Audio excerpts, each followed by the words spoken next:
प्रकार की सुविधाएं चाहिए और उसके लिए यहाँ पे मानव संसाधन के विकास के लिए, उनके कल्याण के लिए हमारी क्या कार्य योजना होनी चाहिए और कैसे हम इसके अनुरूप अपनी आगे की रणनीति तैयार कर सकते हैं, इस पर भी विचार हुआ।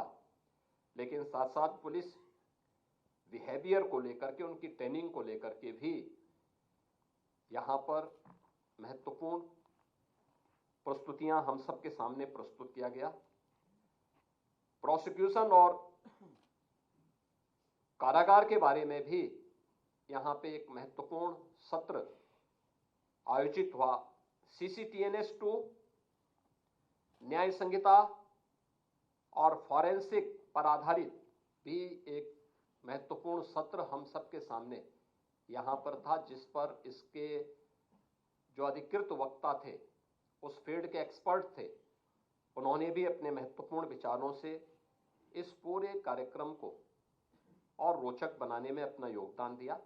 आज द्वितीय दिवस में 4 महत्वपूर्ण सत्र हुए हैं, जिनमें प्रातःकाल 8 बजे से लेकर के 10:30 बजे के बीच में आपदा प्रबंधन, सिविल डिफेंस एवं होमगार्ड्स, क्राउड मैनेजमेंट से संबंधित यह महत्वपूर्ण सत्र यहां पे संपन्न हुआ। और इसके प्रांत इंटेलिजेंस और उसकी चुनौतियां, जैसे सोशल मीडिया, NGOs की भूमिका, नेपाल की सीमा, उत्तर प्रदेश राज्य की हमारी जो सीमा है उसकी खुली सीमा, आतंकवाद निरोधन, मादक द्रव्य, गौ तस्करी और संगठित अपराध पर केंद्रित ये 4 महत्वपूर्ण सत्र आज यहां पे संपन्न हुए हैं। और मैं कह सकता हूं कि जो 11 सत्र हैं, यह विकसित भारत के प्रधानमंत्री जी के विजन को 2047 में भारत विकसित भारत हो, आत्मनिर्भर हो, स्वाभाविक रूप से ये केवल भारत सरकार का ही इसके लिए रोड मैप नहीं होना है, राज्य सरकारों की भी अपनी भूमिका है। और जो मैंने कल अपने प्रारंभिक उद्बोधन में भी इस बात को कहा था कि हमारा परसेप्शन 8 साढ़े 8 वर्षों में बदला है, लोगों की हमारे प्रति धारणाएं बदली हैं। आप याद करिए, अगर उत्तर प्रदेश में ऐसे ही दंगे होते, ऐसे ही गुंडागिर्दी होती, अराजकता होती, महीनों महीनों कर्फ्यू रहता,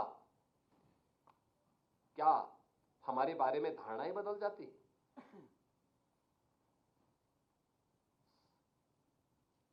हमने उस धारणा को बदलने के लिए प्रयास किए, आउट ऑफ बॉक्स सोचा, कानून के दायरे में रह करके कानून के दायरे का हर एक व्यक्ति को एहसास कराया। परिणाम है, लोगों की धारणा उत्तर प्रदेश के बारे में बदली। हर व्यक्ति किसी भी फील्ड का हो, आज उस बात को मानता है कि हां, उत्तर प्रदेश में परिवर्तन हुआ है। अगर सुरक्षा नहीं होती तो हमारा इंफ्रास्ट्रक्चर इतना मजबूत नहीं होता। देश के अंदर एक्सप्रेसवे, आज मैं दावे के साथ कह सकता हूं कि उत्तर प्रदेश देश के अंदर 55% एक्सप्रेसवे उत्तर प्रदेश के अंदर है। उत्तर प्रदेश के अंदर, और पिछले 9 वर्षों के अंदर ये सभी एक्सप्रेसवे तैयार किए गए हैं।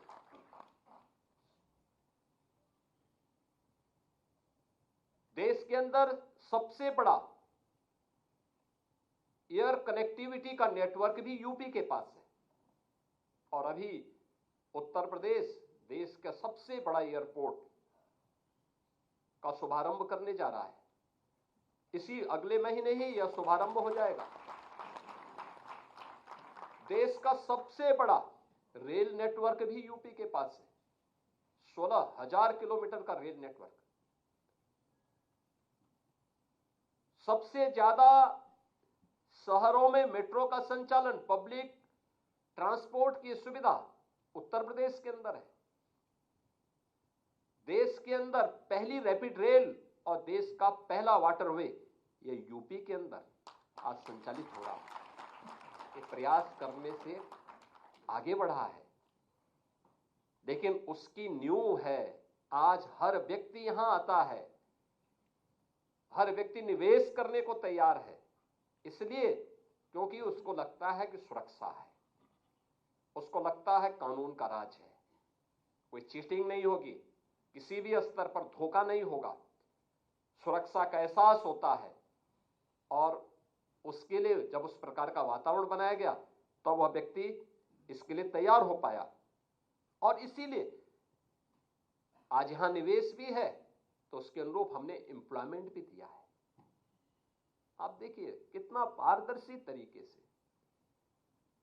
हमने किसी का चेहरा नहीं देखा, किसी की जाति नहीं देखी, किसी का मत और मजहब नहीं देखा। अगर योग्य है ये उसका अधिकार है। वेलफेयर की स्कीम में अगर वो यूपी का नागरिक है, यूपी में रहता है, भारत का नागरिक है, उसको वेलफेयर स्कीम का लाभ मिलना चाहिए। लेकिन जहां पर किसी ने कानून को ठेंगा दिखाने का प्रयास किया तो कानून ने उसको उसी प्रकार से उसकी गिरेबान को पकड़ने का काम भी किया है, और यह उत्तर प्रदेश ने करके दिखाया है आज, जिसका उदाहरण देश के अंदर अलग अलग राज्यों में भी लोग उदाहरण के रूप में प्रस्तुत करने का प्रयास कर रहे हैं। लेकिन वहां पर भी मीडिया, हम नहीं बोल रहे हैं लेकिन मीडिया उसको बोलते हैं यूपी मॉडल आ गया। ये प्रयास करने से होता है, आउट ऑफ बॉक्स जब हम कार्य करने का प्रयास करते हैं तब इस प्रकार की चीजें सामने आती हैं, और वह